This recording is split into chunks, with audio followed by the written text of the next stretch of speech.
I'd like to yield now to the gentleman from Tennessee. I'd like to thank the gentlelady from Colorado. Thank you for doing this special hour. I don't think there's anything more important facing Americans right now and facing this Congress than to deal with the high cost of energy. And I thank you for your leadership. With the national average cost of gasoline at the pump today at $3.98 a gallon, moms and dads across the country are struggling to balance their family budget. It breaks my heart when I know of a young family back in Northeast Tennessee just trying to make enough money to make it to work or take their child to school.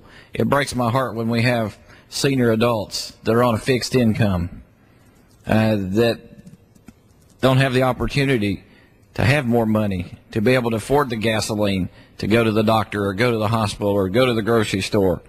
It breaks my heart when you have a small business that's trying to create those jobs and make life better for their fellow man. It breaks my heart. And this Congress must pass meaningful legislation to reduce the price of gasoline and fuel at the pump, and we need to do it soon. Just recently, the Shell Oil Company Chairman John Hofmeister testified before the Senate on why gas prices are so high. He said, as repetitive and uninteresting as it may sound, the fundamental laws of supply and demand are at work. Over the past few weeks, I, along with most of the colleagues on my side of the aisle, have produced an energy policy, not just a piece of an energy policy, but a true energy policy that addresses our supply of American energy.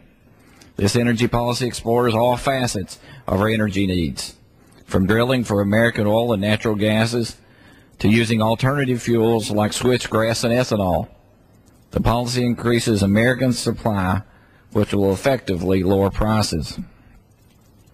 This energy policy will help people like Earl Humphreys, who owns and manages Lawn Boys Lawn Care in Bristol, Tennessee.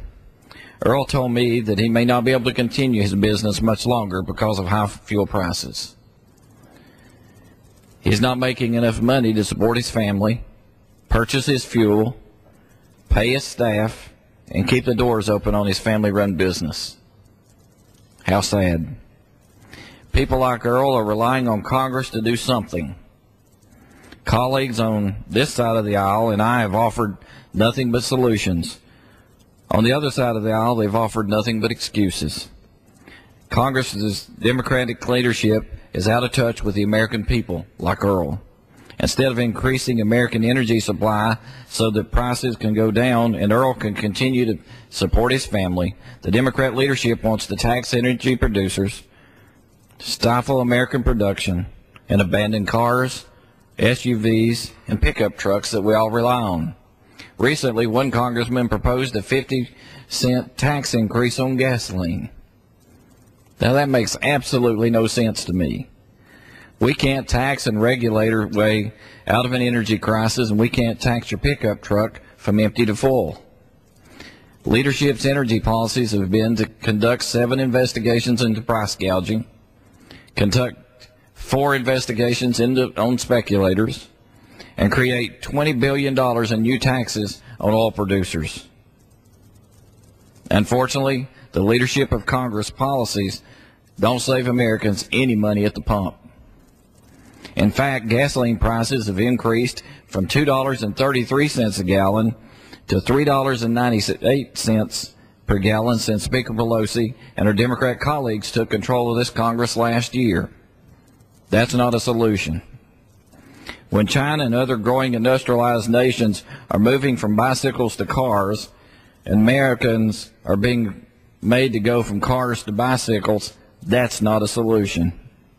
Currently, China is drilling for oil and natural gas almost in sight off the coast of Key West, Florida. The irony here is that while China is out there drilling, America can't under the leadership of this Congress.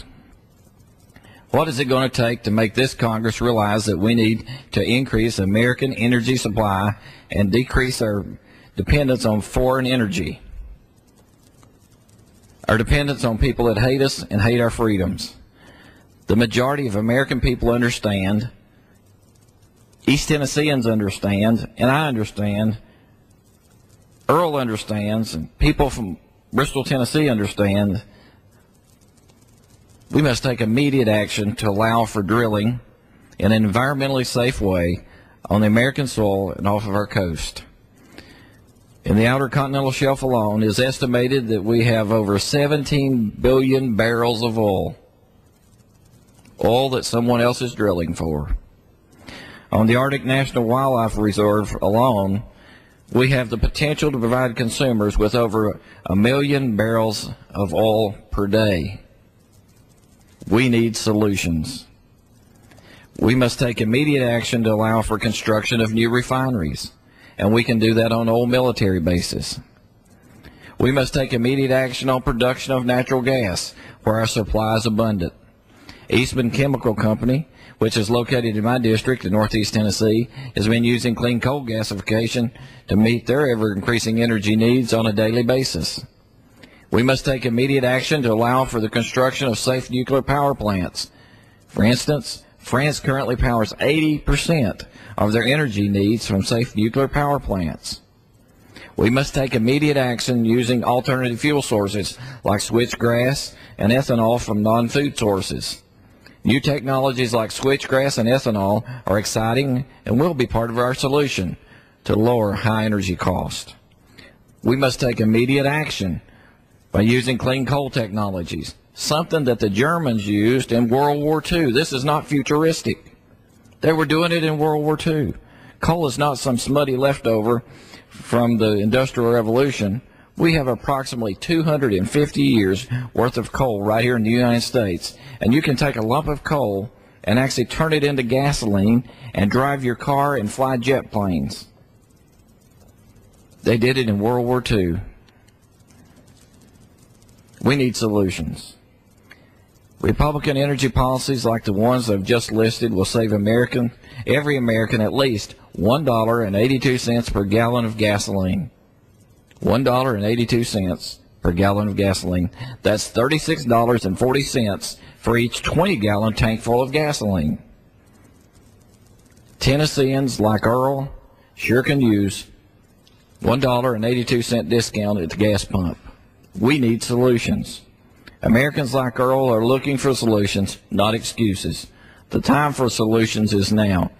That's why I've co-sponsored the No More Excuses Energy Act that combines all these different types of energy to bring down the price at the pump and make sure we have energy to heat our homes in the winter. We need solutions, not excuses. And now you're back.